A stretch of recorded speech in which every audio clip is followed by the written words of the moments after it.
Okay, let's get started. Well, good afternoon, everyone. My name is Tony Ugas. I am an associate professor in the Department of Political Science and director of the Center for the Study of Democracy. To begin, we acknowledge that the land on which we are learning, working, and gathering today is the ancestral home of the Yakokomoko and Piscataway people. We also acknowledge that St. Mary's City was partly built and sustained by enslaved people of African descent. Through this acknowledgement, we recognize these communities and all those who have been displaced and enslaved through colonization. Given the unique importance of the land on which we sit, and given the unique educational mission of St. Mary's College of Maryland as the National Public Honors College, we pledge to continue to unearth and understand these historic realities so that they inform all of our work. We also pledge to work tirelessly in making our institution more accessible, inclusive, and equitable, especially for those populations most affected by social inequities. We do this with the understanding that by supporting and learning from all of our diverse communities, we build a more sustainable future for all. On behalf of the Media Literacy, Civic Engagement and Democracy Project, a collaboration of the Center for the Study of Democracy and the St. Mary's College Library, I am pleased to welcome you to the next program offering in this project. Before proceeding, I ask that you please observe the college's COVID protocols. I know we've relaxed some of the guidelines, but while we're in this building, please keep your masks on during the program. Thank you for your cooperation. It's now my pleasure to introduce my faculty colleague, Dr. Bill Roberts from the Department of Anthropology.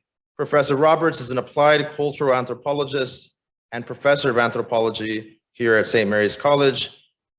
He has a wealth of knowledge in his field and a vast and extensive professional field experience, and he is also a member of the Center for the Study of Democracy's Advisory Board. Please join me in welcoming Professor Bill Roberts.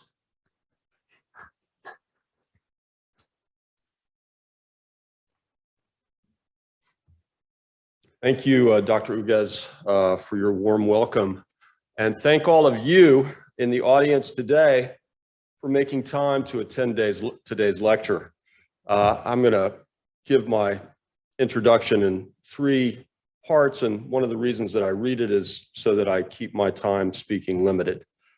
So it's both an honor and a privilege to stand before you today and introduce anthropologist Dr. Cathy Buerger, Director of Research at the Dangerous Speech Project. I met Dr. Buerger in January 2021, so just over a year ago. We are both members of the Washington Association of Professional Anthropologists, and I reached out to her after learning about her work with the Dangerous Speech Project. As you might imagine, like many other people in January 2021, I was still trying to make sense of what happened in our nation's capital on January 6th, when after months of divisive falsehoods, a violent attack was carried out to interrupt or stop the peaceful transition of power that is one of the hallmarks of U.S. American democracy. As I learned more about Dr. Buerger's incredibly important work, I brought her work to the attention of my colleagues working with the Center for the Study of Democracy, who have developed this year's Media Literacy, Civic Engagement and Democracy Project.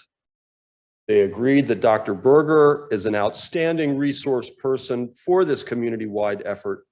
And so here we are today with an activist scholar whose expertise is so relevant to understanding not only what she's going to talk about today, but we are witnessing tragic events, the events of last year, but we are also witnessing tragic events unfolding before our eyes in Central Europe today as Ukrainians try to fend off a military invasion ordered by Russian President Vladimir Putin. Now, in my remarks now, I'm going to acknowledge that I've cribbed some of this directly from the Dangerous Speech Project website. Let me tell you a little bit about them. It was founded in 2010 to study speech, which they consider any form of human expression that inspires violence between groups of people. and to find ways to mitigate this while protecting freedom of expression. The Dangerous Speech Project works primarily in 4 areas. First, tracking and studying dangerous speech in many countries. A Global Research Initiatives Award that Dr. Buerger leads awards small grants to support researchers developing detailed case studies of dangerous speech around the world. The second area is researching effective responses to dangerous speech and other forms of harmful expression. This is one of Dr. Buerger's primary areas as the DSP's research director. She has conducted an ethnographic study of Jargar har, I'm mispronouncing that, I'm sure, which I think is Swedish for I am here, a group of thousands of people who respond collectively to hatred and dangerous speech online. Dr. Buerger is leading an effort to write a book on how to counterspeak, that is, how to respond to hatred and dangerous speech most effectively based on the extensive research carried out through DSP support. The Dangerous Speech Project also advises social media and other tech companies on their policies and encourages them to engage in transparent research, and their partners include Facebook, Google, and many other platforms.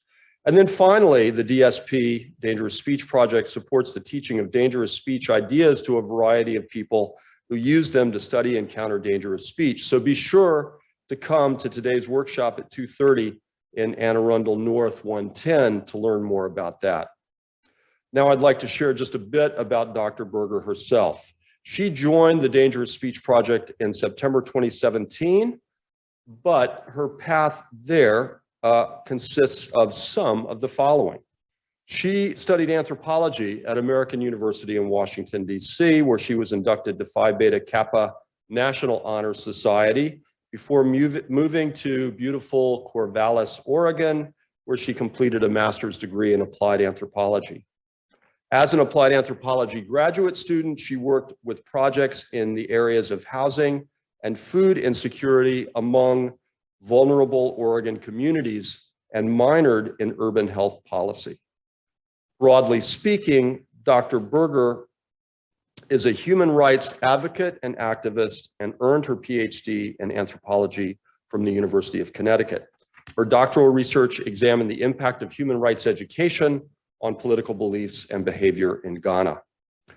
As I said, her current research at the Dangerous Speech Project focuses on global responses to dangerous and hateful speech, as well as the process of identity formation among those who choose to respond to such speech. She recently completed a fascinating project, hashtag I am here with the hashtag I am here online collective, best known for their work in online counterspeech that people at the workshop this afternoon will learn more about, and how to actively bury hateful or incendiary speech online. The online community originated in 2016 and now involves over 150,000 people from 16 different countries. In her spare time, Dr. Buerger continues to be an affiliate of the University of Connecticut's Economic and Social Rights Research Group. She's the managing editor for the Journal of Human Rights and an editor for Teaching Human Rights Database. And now, will you please join me in welcoming to the podium Dr. Cathy Buerger, and give your full attention to her lecture, Dangerous Disinformation, the Rhetoric of January 6th, and where we go from here. Dr. Buerger.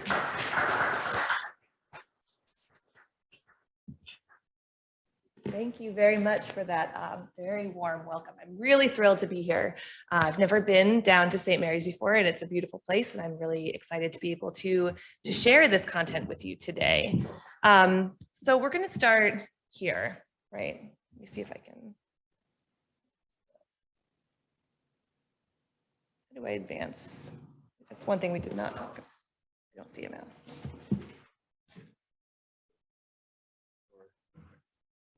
Perfect. I'm sorry about that. All right. So 1:10 p.m., January 6th, 2021. Donald Trump comes in front of a podium in front of a crowd of thousands. In his speech, he tells the crowd, "We fight. We fight like hell, and if you don't fight like hell, you're not going to have a country anymore. So let's walk down Pennsylvania Avenue. Shortly afterward, a Capitol Police officer calls for backup. Protesters surge past Capitol Police officers, breaking windows, trashing offices, all the while with their cell phones out, documenting their destruction. Now, in the days and weeks and months that have passed since this day, there's been so much time spent analyzing how we got here, right? How we got to this point, how we got here. In the talk today, I am going to argue that what we call dangerous speech has played a central role in bringing us to this point. So let's start by thinking about this definition, dangerous speech. What do I mean when I say that? Dangerous speech, as we define it at the Dangerous Speech Project, is any form of expression that can increase the risk that people will commit or condone violence against members of another group. And there are a few different pieces of this definition that I'd like you to pay attention to. One of them is at the very beginning, this idea that is any form of expression. So we're looking at speech, right? It can be a public speech, like something that Donald Trump gave in front of that crowd. It can be a tweet, it can be an image. It could even be the color of clothing that someone is wearing in a particular context, depending on kind of how hot that conflict is, right? Another really important piece of this definition, we're looking at speech that can move people to condone or commit, right? Not just commit violence. And the reason why that's important is that we know that even in the largest scale incidents of mass violence, the things that you think of when you hear the word genocide, we know that only a small percentage of the population is actually committing the violence, but a much larger part of that population is condoning it, is allowing it to go forward, either by actively supporting it, right? Or by passively supporting it by not standing up and saying, this needs to stop, something has to be done. So we're looking at speech that can move people in that direction of either condoning violence or committing violence. And the last thing I want to talk about is this idea of group. So we are looking at intergroup violence specifically. We're not looking at kind of person A attacks person B because they have an argument over something. We're looking at the idea that violence being committed against someone because of their membership in a group. That being said, we define group much more broadly than most people probably do when they think about intergroup violence.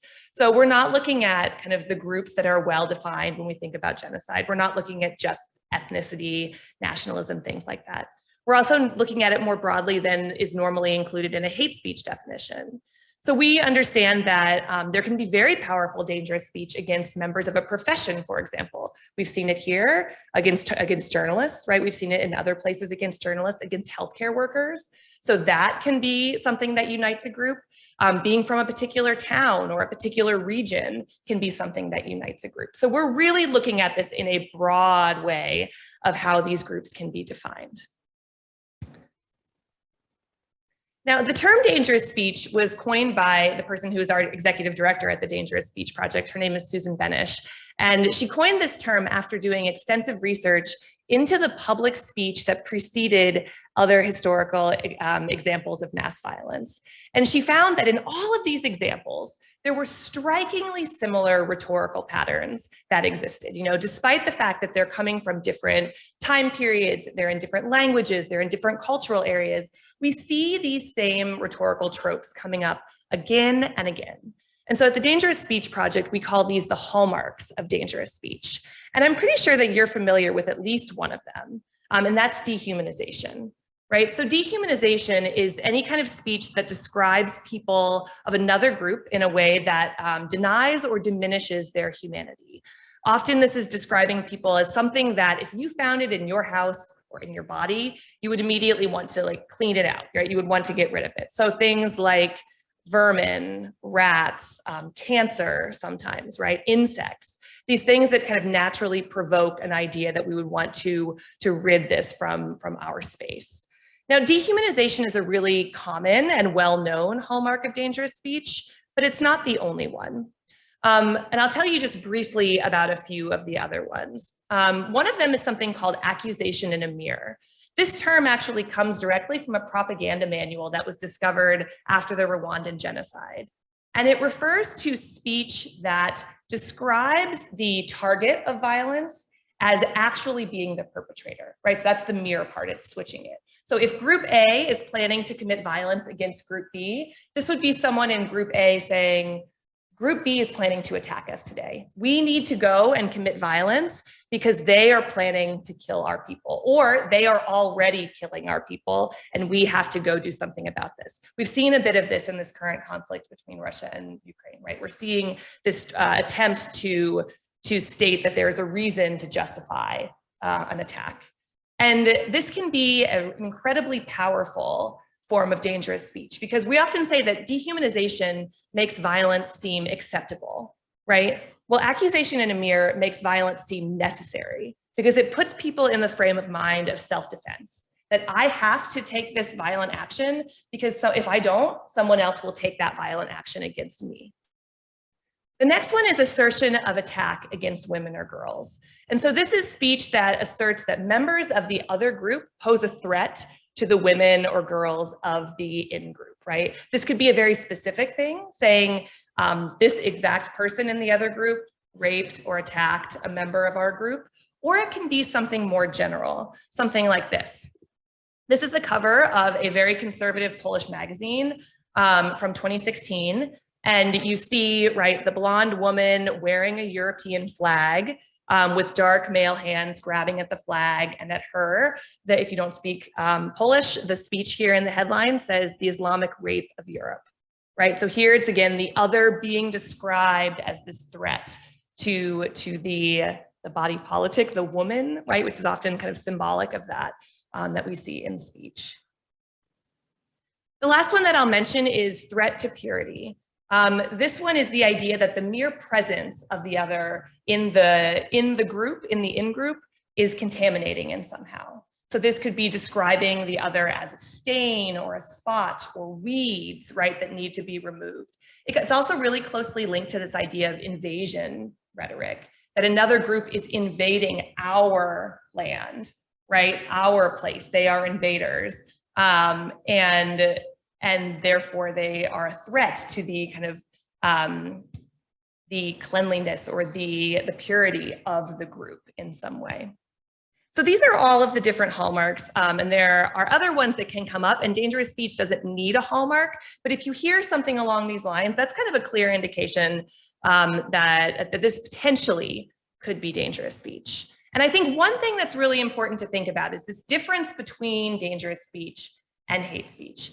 Hate speech gets a lot more play, right? We talk about hate speech a lot more than we talk about dangerous speech, but we see them as distinct in a really important way. They are overlapping, right? But when we think about what dangerous speech conveys, it's a sense of threat. It's a sense of fear that the other group is actually going to pose some kind of threat to the in-group's survival, whether that is kind of cultural survival or like bodily survival. And it's that sense of threat that often is something that can justify violence or justify the use of violence, right? So we can definitely kind of understand this overlapping part of this chart, the kind of dangerous speech that would also be hateful. But let's talk for a minute about the parts that do not overlap. One could imagine plenty of unkind, ugly speech that does not necessarily have the power to move someone toward violence. And there are any number of reasons that that might be the case, and I will get to those in just a minute. One could also imagine speech that is very effective, dangerous speech that is not necessarily hateful. So if I was a speaker that you believed, if you believed everything that I said and really took me seriously, and I was able to convey to you that members of the next town over were like on their way here to your college and were going to attack you, that might be very effective at getting you to agree that some kind of violent action needed to be taken against them. That is not on its face hateful. That is nothing that like a social media algorithm would pick up as hate speech, right? But it could be very effective, dangerous speech. And so we think it's really important to see these two things as distinct when we think about kind of how best should these be responded to. When we think about what should be removed kind of from social media and what should not. Often the speech that falls outside of this, right, this obvious kind of hate speech designation is very coded, it's very context specific. It's very hard for an algorithm to pick up on, right? But it's very important to think about when we're actually thinking about preventing violence. All right, the other thing that's important when we're thinking about hateful speech or dangerous speech that conveys a sense of fear is that frightening messages often spread really quickly. And they are spread often by people with good intentions. This can be a little bit counterintuitive, I think. Often when we hear about people who are spreading language that ends up inciting violence, I think it's easy to kind of dismiss them as kind of bad actors, is the term that you often hear thrown around by kind of tech folks, right? The bad actors that are spreading conspiracy theories and dangerous rhetoric. The problem is that those people might be bad actors if they are creating these rumors, but often the people that are spreading them are doing it because they are very afraid and they care for their loved ones and need them to know this fearful rumor, right? So let me give you an example. 2019, Democratic Republic of the Congo, there's an Ebola epidemic, right? People are very afraid, people are dying. All of a sudden, rumors start swirling. There are multiple rumors that are spreading. Some of them suggest that Ebola is a hoax, that it is not real. Other rumors are spreading that it is real, but it is being developed and spread by the government in power to kind of infect people in the opposition area and prevent them from voting in an opposition kind of politician, right? Because the areas that happen to be hit hard by this pandemic or this epidemic are opposition areas. And so there are rumors that spread that the government is in charge and is making this happen, and they are using community health workers to spread the disease. During this time, there are something like 326 attacks against healthcare workers, 7 of them fatal attacks. And people who are spreading these rumors aren't spreading it because they are trying to incite violence against healthcare workers. They're spreading it because they genuinely fear for their loved one's safety and want to make sure their loved ones know that someone might be coming to their door and they might give them Ebola intentionally, right? And so in this case, we have a very difficult situation where you have dangerous speech that is spreading rampantly, but not by people who are kind of trying to incite violence, but it is having that effect. So the idea of intent doesn't really factor in when we think about dangerous speech. Something can be incredibly dangerous even if someone does not mean it to be, right? Their intent does not necessarily affect the dangerousness of the outcome. All right. When we think about how to analyze dangerous speech, we do think about the message. The message, this little pie piece here, is what I've been talking about up to this point. All of the kinds of things that go into what is actually being shared, the speech, right? But that's not enough to get someone to accept violence, right? I could have come in here today and said lots of dehumanizing things about members of another group. You would have been very upset. You would have been shocked that they had booked me to come in and give this speech today, right? But you most likely would not have been moved toward committing violence against members of that group. You are people who chose to come to a talk about dangerous speech. My guess is that you are not in a place where you are kind of like, you're ready to go commit violence. Also, I am not a terribly influential speaker in front of you. Until today, you have not seen me before. You do not know who I am. I don't have any power over you. You have no reason not to kind of dismiss whatever I say as just, well, that was strange, right? But that's not always the case. So whenever we look at dangerous speech, we have to take into account the message, but then we have to look at this larger context to say, okay, does this message have the possibility of moving people toward violence? So we look at the speaker. Now, when we're interested in analyzing the speaker, we're looking at whether the speaker has some kind of authority over the audience that they are targeting with that speech. Do they have a high social status? Are they very popular? Are they very charismatic? Do they have some kind of power over the audience that even if they can't force them to believe them, that they can force them not to publicly speak out against them? Right? So what is that power held by the speaker? We also look at the audience. What's going on with the audience that might make them particularly willing to hear a message in a particular way?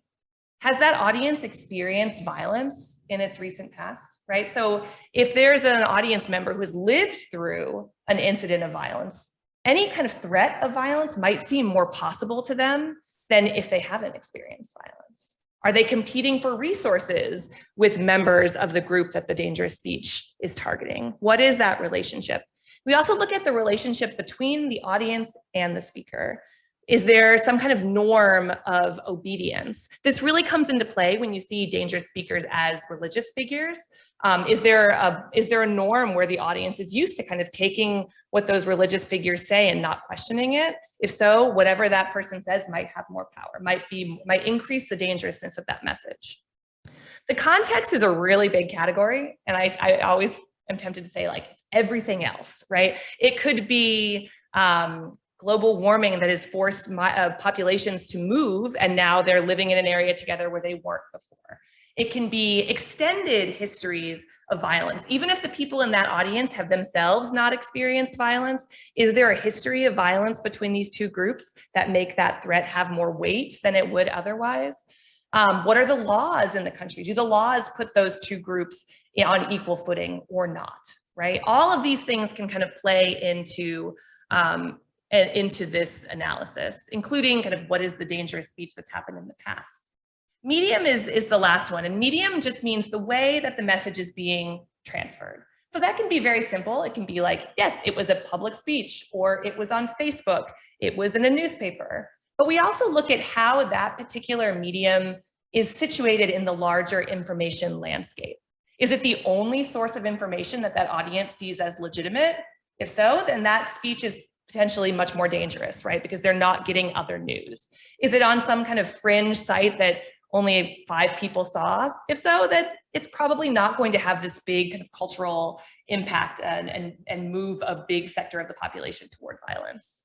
We even look at things like language, and this one's a little hard to analyze. It's kind of squishy, right? But we think about what language is that being shared in? So this can actually mean like what language? So our executive director did some work in Kenya during the post-election violence in 2007, 2008. And she said that lots of people told her, when I hear something in English or in Swahili, I hear it with my head. But when I hear it in the language of my hometown, I hear it with my heart, right? And this is something that many of us maybe have some experience with. I'm from Indiana originally. I've been gone a long time, but when I meet someone, even today, and they say something using a particular word that people around here don't use, or they have a little twang in their accent, something that sounds like home, there's part of me that goes, it's home, right? And I study this for a living. I know what's going on in my brain, and I still feel that, right? So we look at that. Is the person talking in a way that audience might relate to them differently? How are they relating to the message? So all of this stuff feeds in to our qualitative analysis of the dangerousness of speech. The last thing to think about is dangerous speech is not something that happens where someone like snaps their fingers and all of a sudden the audience is pro-violence where they weren't before.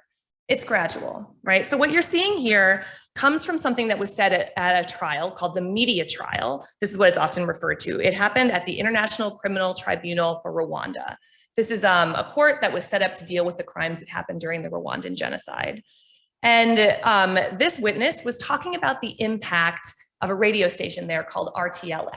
RTLM was known for spreading lots of very hateful and dangerous propaganda against the Tutsi population.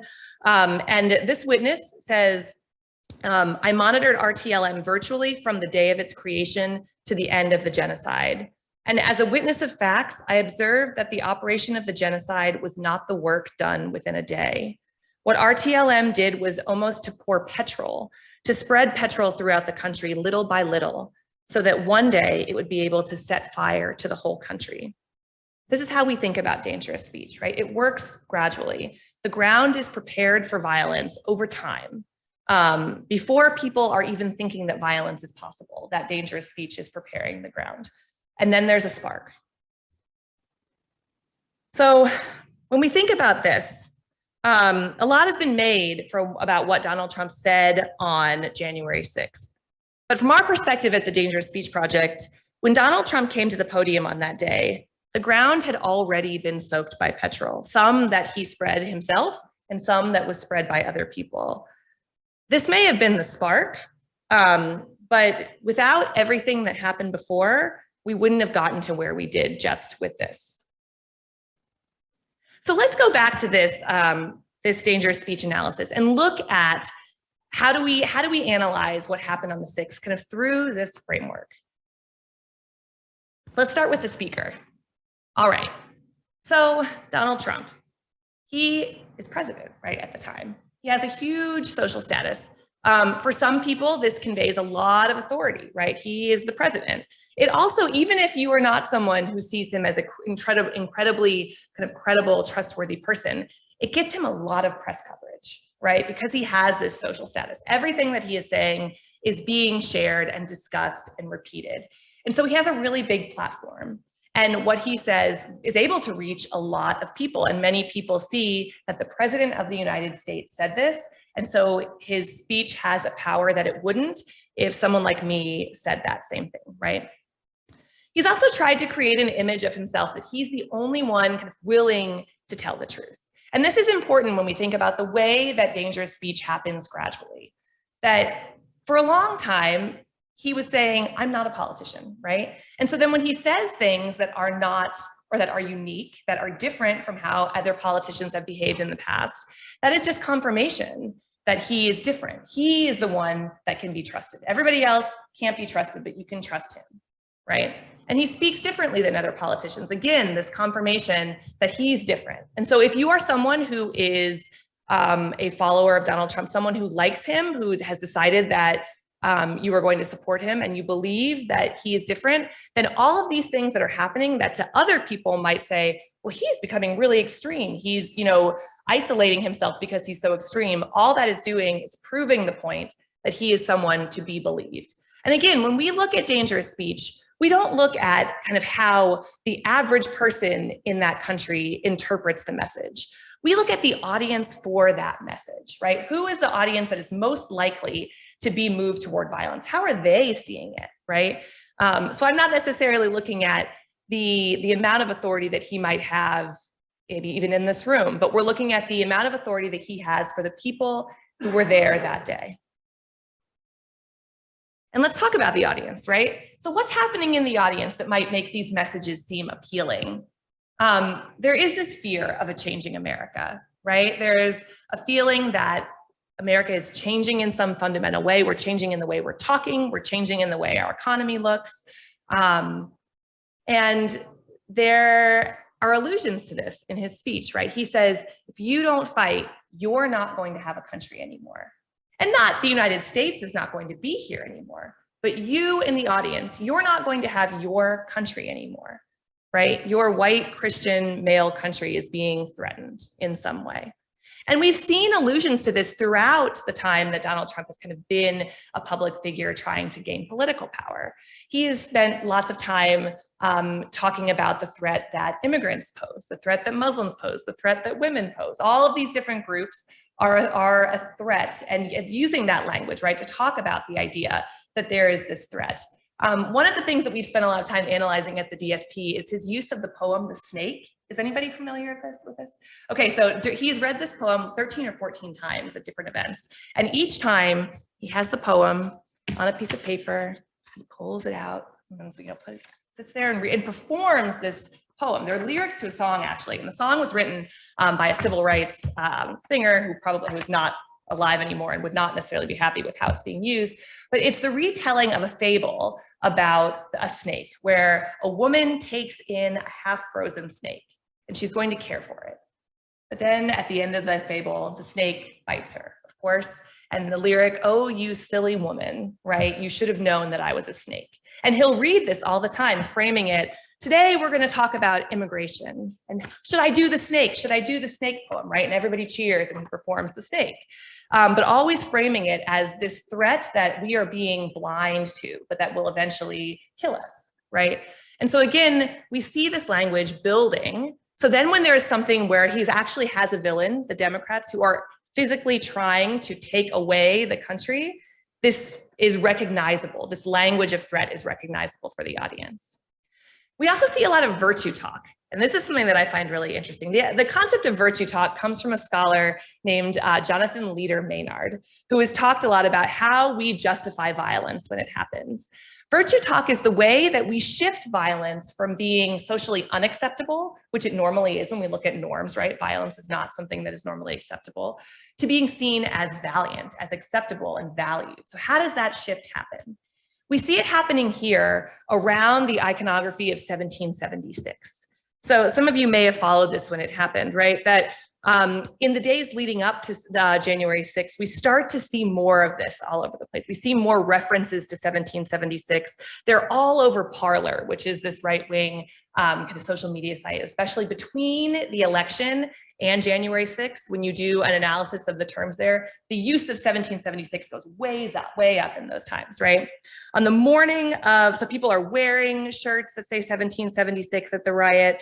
Some people are carrying the flag of the 3%ers, which is making reference to this dubious claim that only 3% of American colonists fought in the Revolutionary War, right? So it's only a few that are kind of willing to stand up and be the heroes. On the morning of the riots, Representative Lauren Boebert and Marjorie Taylor Greene both make reference to January 6th being Republicans' 1776 moment.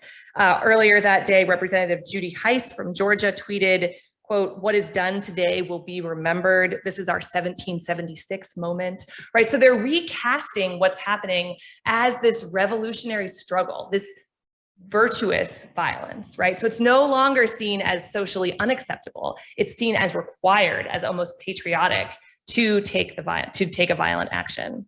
And within this context, the speech that we see becomes more dangerous, right? If you don't fight like hell, you're not going to have a country anymore. This is something that, again, is making clear reference to this. If you aren't the ones who are going to stand up and do it, you won't have a country anymore. He's framed this responsibility with martial language in the past as well. In June 2020, there was a campaign, a fundraising campaign that went out calling the people who received it, saying that they would make an excellent addition to the Trump army, right? So we often see this language. Within the context, again, including kind of what I just said in the audience section, we have other things that are happening. So we have years of Trump's own dangerous speech, painting other groups as a threat. You have the influence of, it's not just Trump too, we should be very clear, right? This is not just that, and I'm not trying to say that at all. That there's other stuff happening that is leading people into this direction. You see very clear reference to other kind of white supremacist and far right pieces of culture, including a book called The Turner Diaries.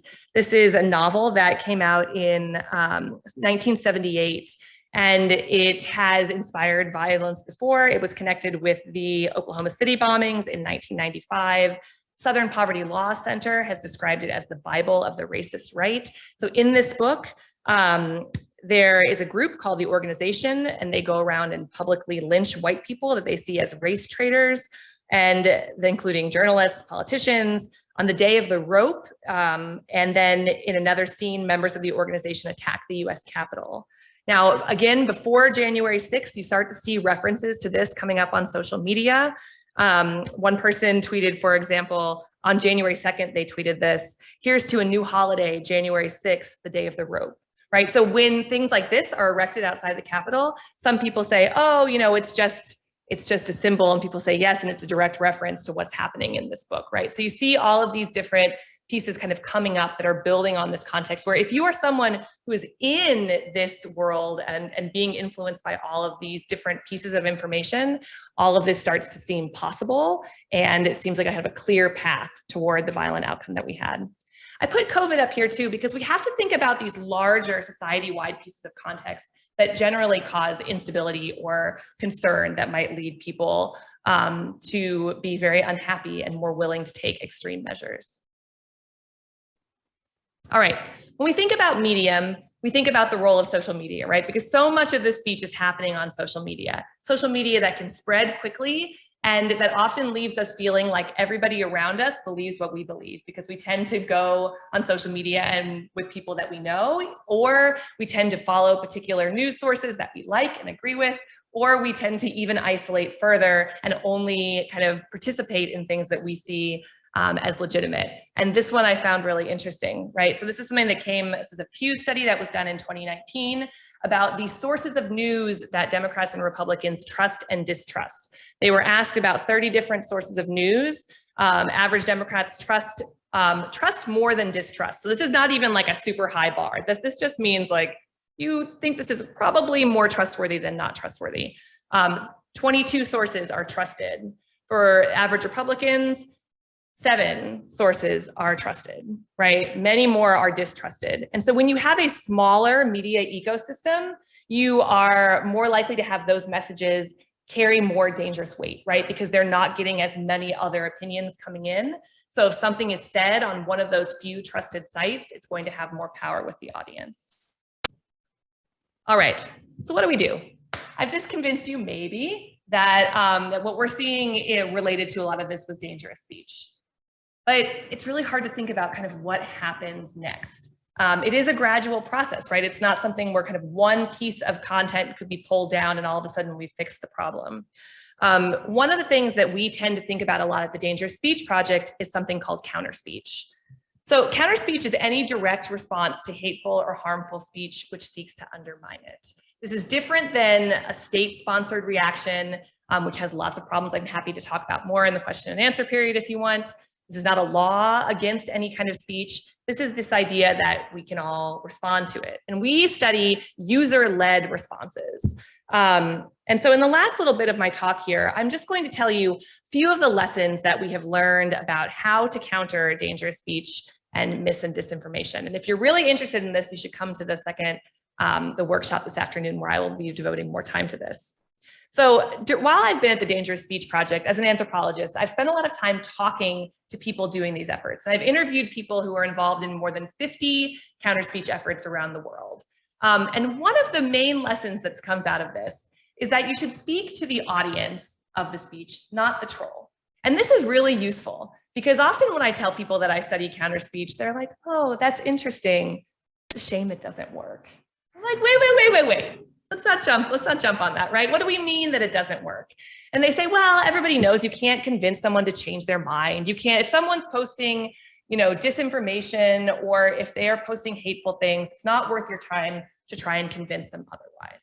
And I agree with part of that it's very difficult to change that person's mind, but I disagree with the idea that it's not worth your time. And here's why. Whenever you're speaking online, you're not speaking to one person, you're speaking to lots of people. And that is something that the people at Jagerhar know. So I'm going to tell you very briefly about this group because I think it's fascinating. This is Mina Dennert. She is a Swedish activist.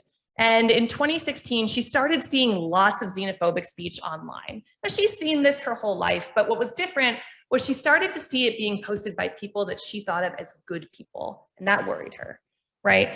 She tried responding to it, but she felt like every time she did, either her speech would get lost in the flood of toxic speech, or the people who were posting that negative stuff would direct it at her.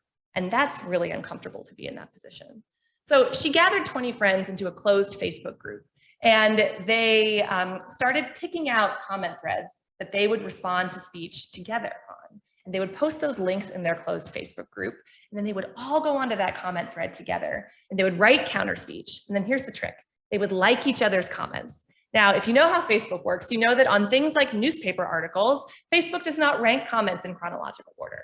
It ranks comments in order of engagement. So the comments that have the most likes and replies go to the top.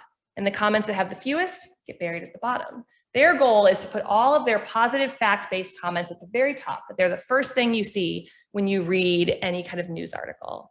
And they've been really successful at doing that. Their Swedish group of 20 people now has over 74,000 people in it. And there are 150,000 people involved in one of 16 groups. There's a new group in the US that's just starting to work.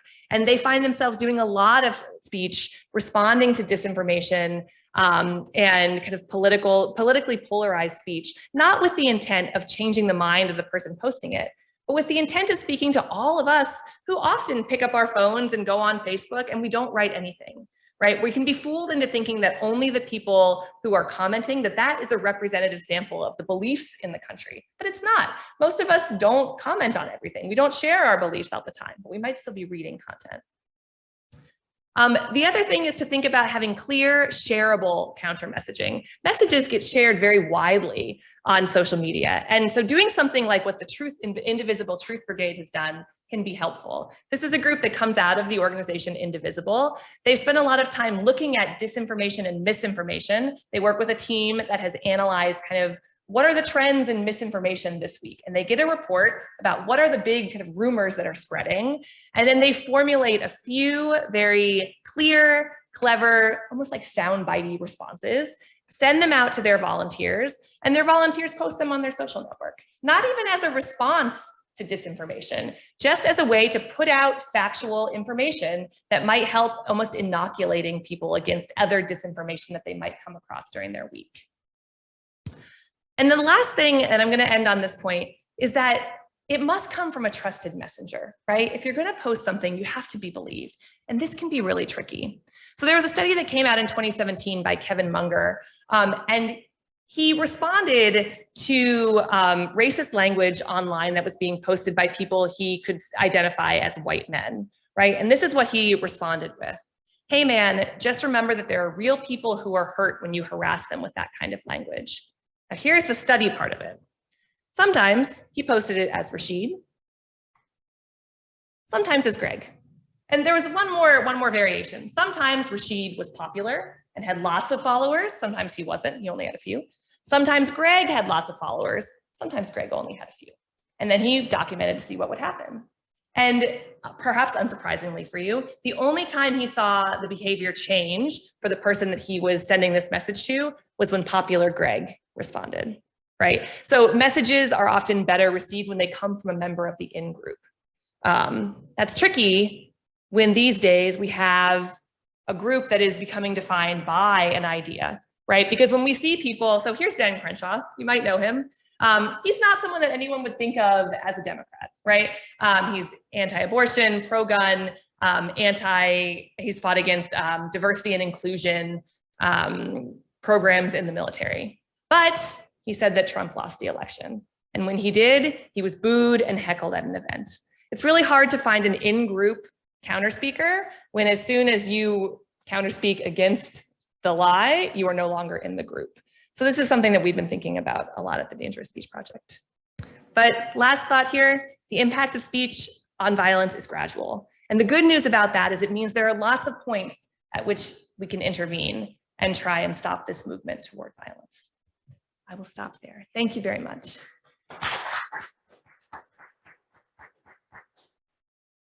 Any questions? So we'd like to open up to questions if anyone has a question for Dr. Buerger.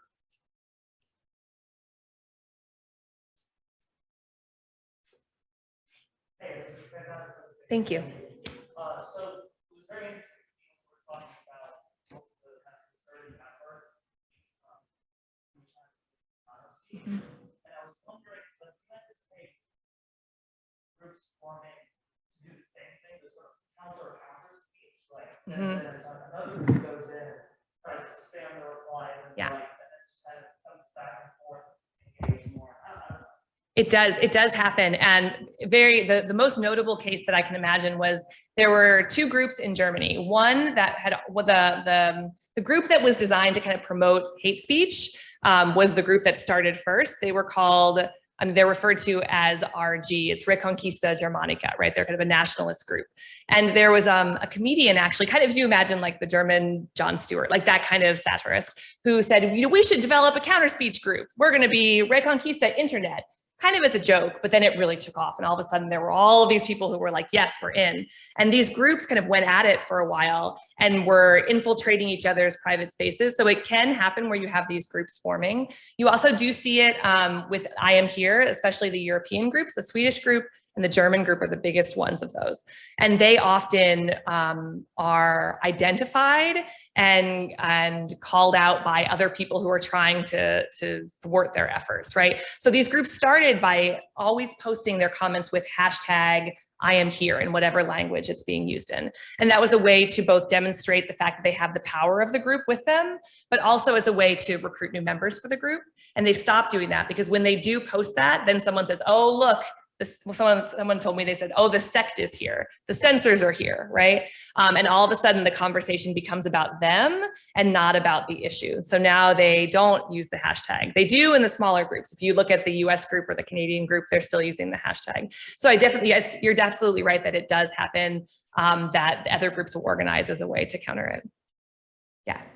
Can I give you the microphone? I think I'm all right. Thank you. We need to pick, pick it up a little bit. Okay. So do you think the forcing of these extremist groups off of your standard social media sites like Twitter and Facebook and onto sites like Parler kind of almost reinforce the echo chamber idea? So once they actually get onto these individual sites where the only thing they're getting is the similar ideas to theirs, it almost makes it worse, or makes the effects of dangerous speech worse in that context? This is a complicated question, because we have to think about scale also, right? That it does, for those individuals who are kind of already in it, it could have that impact. The thing is that when we look at how the algorithms are working, which none of us actually know, this is the real problem, right? This is why we push for kind of transparent research on social media, is that we don't know why we're seeing what we're seeing. But if we can imagine, most likely that person's experience on Facebook was already kind of an echo chamber, right? When we look at the way that social media, there's been some really interesting research looking at conspiracy theories and the people who post about conspiracy theories, and that their social media networks are already really condensed, because most of what they're looking at starts to be about that conspiracy theory, where the rest of us might be looking at sports and news, and like our social networks are wider because we're looking at lots of different things, which is why those messages spread so quickly. So the echo chamber was probably already there. The second thing I'll say is what moving it off of the mainstream site does is it prevents other kind of moderate people from stumbling upon it and then becoming more embedded in it. I mean, there are lots of questions about kind of why things are being taken off, when they're being taken off, is it being done equitably? The answer to all of those things is probably not being done equitably, but we don't know. But I think that is my answer, is that like the audience shrank for it, right? So even if that person becomes more extreme, there are probably fewer people that get pulled into it.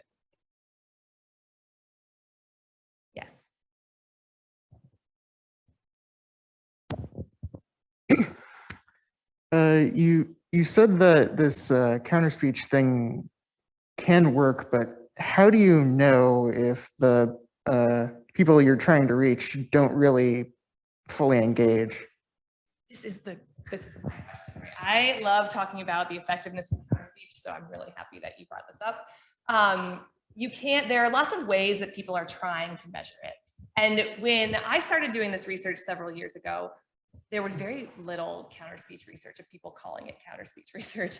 And the people who were doing it were looking at like the impact of the counter speech on the person posting hatred or disinformation, precisely because it's easier to measure that impact. You can say, okay, if person A says something, person B responds, let's just see what person A does, right? It's much harder to measure the impact on the audience when we don't know who's there. If these are people who aren't actually participating in the conversation, it's hard to know how this is changing their mind. There have been some really good studies that are coming out, a couple in Europe, that have documented the fact that, so I'll tell you about one just to give you an example. There was a Slovakian team that did research on anti-Roma counter speech.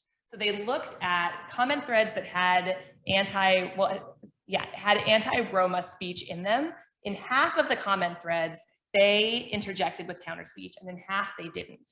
And they were able to show that their counter speech had almost no impact on the original person posting counter speech, but in the cases where they interjected, there was a lot more pro-Roma speech after them.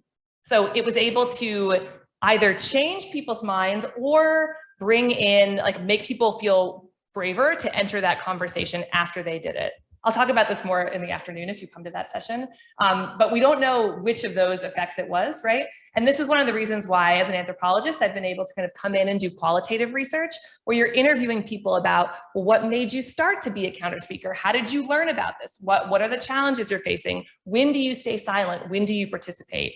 Because I think when you bring together quantitative research and qualitative research, then you're able to document this idea of effectiveness kind of more fulsomely, in a more fulsome manner. Did that answer your question at all? Okay.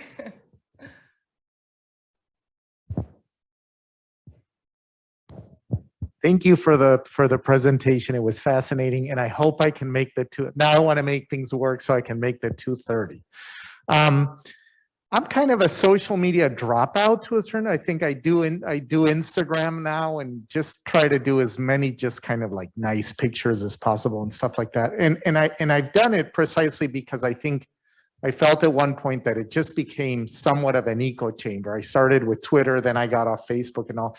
And I guess your professional life is so immersed in social media. How does it make you feel about engage? We're trying to engage with other people to create safer spaces, braver spaces, spaces where we can come together. Where do you fall on where to engage? I mean, is basically, are we down to having to, engage on social media to make that kind of change? Or how do you kind of intellectually get your head around that sort of dilemma? About whether we should engage or not?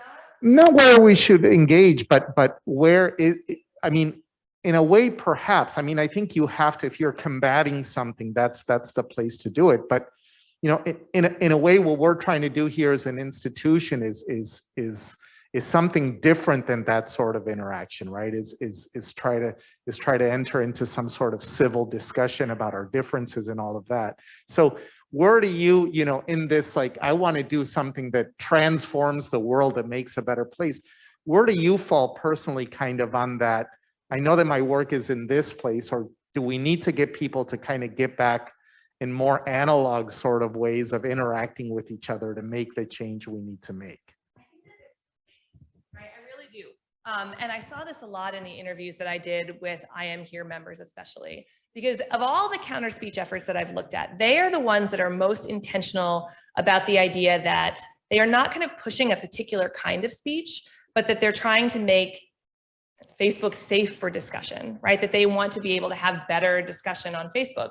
And so they have pretty strict rules for how their members engage, but it's not what they say, it's how they say it. They're not allowed to kind of belittle anyone else. They're not allowed, they should not critique someone else's grammar, which I think is kind of our own instinct to be like, oh, that person spelled that wrong or used the wrong there or whatever it is, right? That they're supposed to kind of be respectful in a way that it encourages people to join the conversation. I often think about them as, have you seen those superhero pictures where they're like holding back the walls, right? That they're like trying to hold back the walls so that other people can come in and talk. And I think that when you look at that, it can be so intimidating to be the first voice to come in and challenge something when we see something that we think is harmful or hurtful online. It's really hard to be that first voice to come in, but it's much easier if someone else has already said even something as simple as, I don't think that's right. Like, you don't have to completely fact check it. You can just say, I disagree, or I don't think that's right. And as soon as someone says that, it is so much easier for someone else to come in, right? And I think that when I talk to people who have done this for a long time on I Am Here, they talk about after doing that they then feel more confident that they can do it in person, that they can have that kind of conversation, that they can be reminded that the internet is not real life. And I think that this is what I always find myself saying, is that what you see online is not an accurate representation of like the views held in your neighborhood or the views held in your community, that most of us are much more moderate and nuanced, and what we see online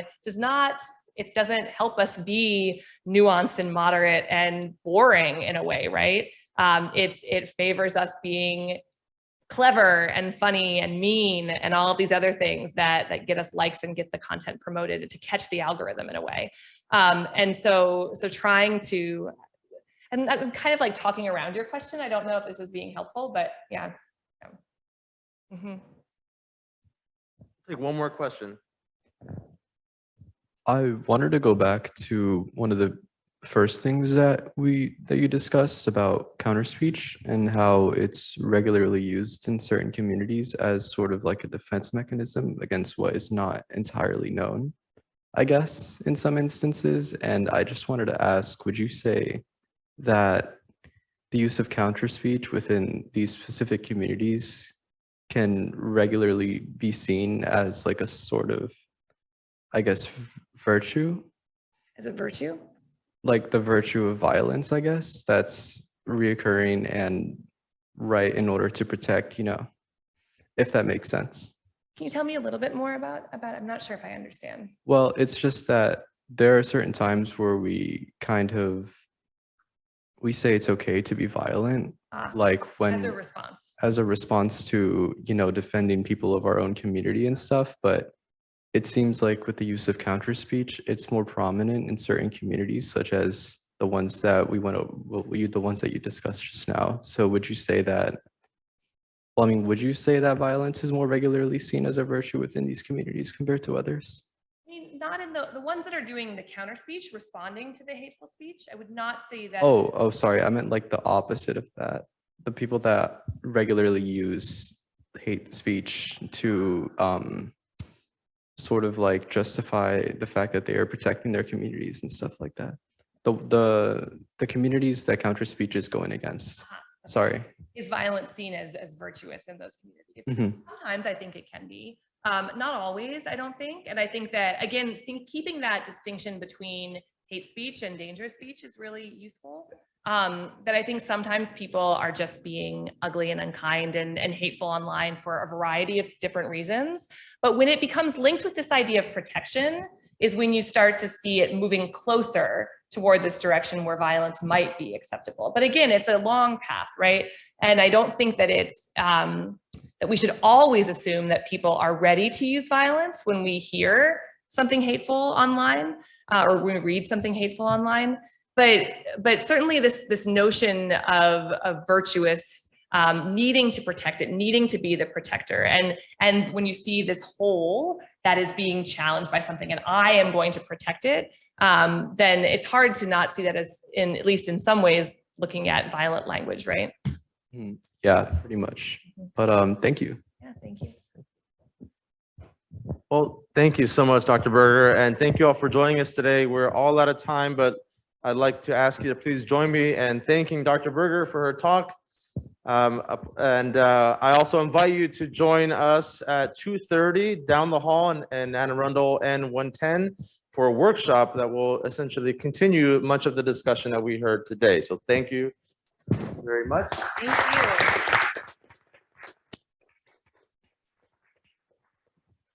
And we hope to